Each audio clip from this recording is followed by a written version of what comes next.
Happy Monday, everyone, and welcome to another process video. This would be number 4 for my March for the Love of Homemade kits. Today I am using what's remaining of my kit. I still have some white cardstock, this pink geometric paper, and then kind of like a lilac gray paper, full sheets left. So I'm trying to see what I've got here along with some cut aparts. And I am scrapbooking pictures of me and my sister, and we went on a vintage shop hop about 2 weeks ago. And this was a lot of fun.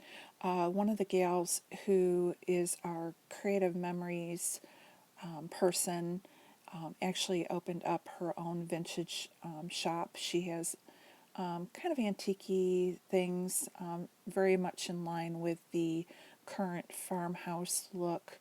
And then she also has a feed and grain store, so it's kind of a dual business. So we always like to go up there and visit. And northern Illinois and southern Wisconsin, I'm not sure how far up, they do every spring this vintage hop where you can go, they put a map out, and it's all the small businesses that you want to support. And the really cool thing is we keep the map, and anytime that we want a girls' day, these businesses need our support even on the non-shop hop weekends. So we'll pick a location and then try and drive up and go see. So like this weekend, we went to Vicky's place, and then we went up to Madison, Wisconsin, and kind of worked our way back to Illinois. So a lot of fun. So that's what I'm scrapping today. So I went and auditioned a couple of the different papers, and I liked the different backgrounds. I didn't have an objection to them, but I kind of liked the white, and I want to have enough to do one more layout, so it'll be a fifth layout next Monday. So I took what I had of this scrap that had the black background and the pink flowers, and I'm going to run with this kind of a look. So I decided with these 4 pictures, I'm going to run the 2 vertically, and then I'm going to run the other 2 horizontally across the bottom, and then use that cut apart as kind of it's not really a title, but kind of, another element.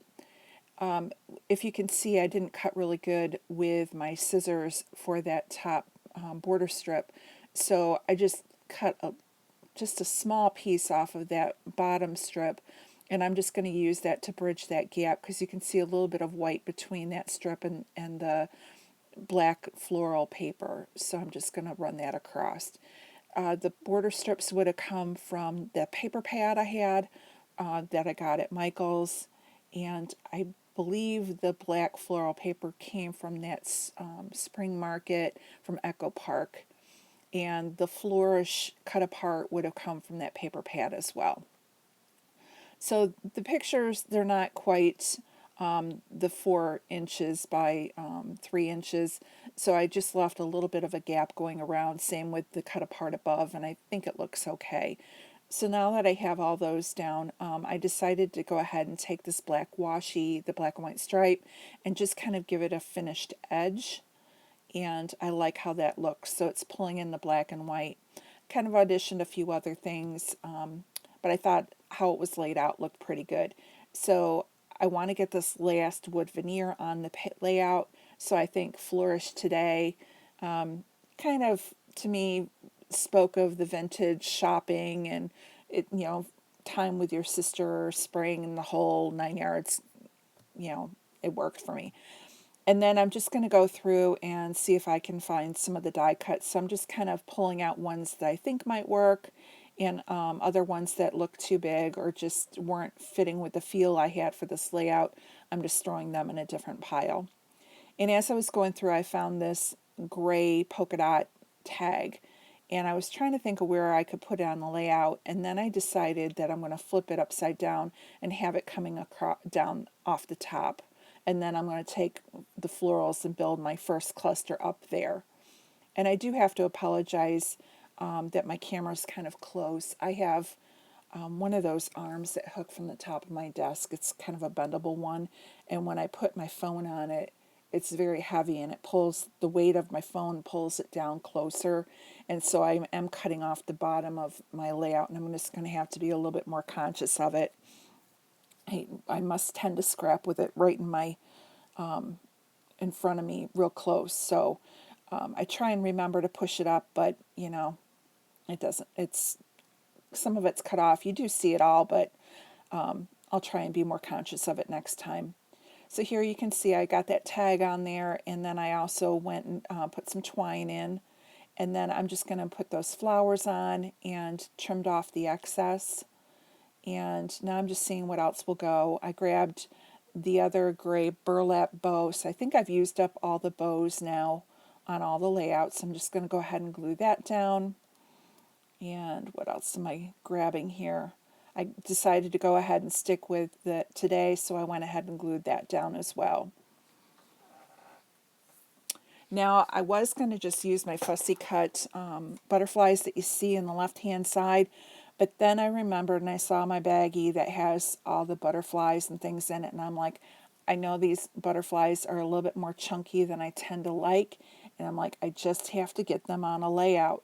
So I went ahead and I used one of the big ones, and then I did put a smaller one in the upper left-hand cluster because I felt like it needed something small there since there wasn't a lot of space. And then I put a medium-sized one at the bottom there. And I'm glad I got 3 of them on the layout. I still got a couple big ones, and I just got to see if I can use them up. Now, I thought by layering the other smaller butterfly on top of that big one, it took away from that big block of wood, and I thought kind of made it look a little bit better, kind of like the twin butterflies fluttering up into the sky. So I liked how that turned out, and then I threw that other butterfly over in the other flower cluster. So I went through the sticker sheet, and I was able to pull out one of the flower stickers and 2 of the mason jars. I was going to use the shovel because Vicky's shop does have a lot of like farming implements and garden implements, and so like that like a flowering can or the shovel would have been something we would have found in her shop, but it just seemed too big to go with what I had down there. So I went ahead and put that back on the sticker sheet, and I'll save that for another one. I did find the arrow that says "so happy" because anytime I can spend a day shopping with my sister and going to Vicky's shop, it is a happy day. And then I stuck a little camera that I had fussy cut out of some pattern paper. I threw that along with the mason jars down below and another butterfly. So here I'm going through, and I think these are Paige Evans, if I remember correctly. And I'm having a hard time telling. I can't tell if they're navy blue or if they're black, because when I looked at them on the sticker sheet, they looked black, but then when I look at it in a certain light, they look navy blue. And I figured it's okay because I'm wearing denim, the butterfly's blue, my sister's wearing a blue coat, so I went ahead and went with the black. Now, there wasn't enough sticker or the letters to make, there wasn't 2 navy or black I's and 2 C's. So I did do a little MacGyvering. I cut an L, the tail off the L, and made that an I. And then I took an O and I just put another C on top, and I just cut it so it's the same size. And you can't even tell that I MacGyvered. So that was pretty good. And then off of these gold letter stickers, I'm just going to put and feed. So the name of her shop is Vintage Chicks and Feed. And so I thought, to document her little shop. I thought about putting shop hop, but I go to Vicky's more often, so I'm just figured the name of her shop would be more appropriate.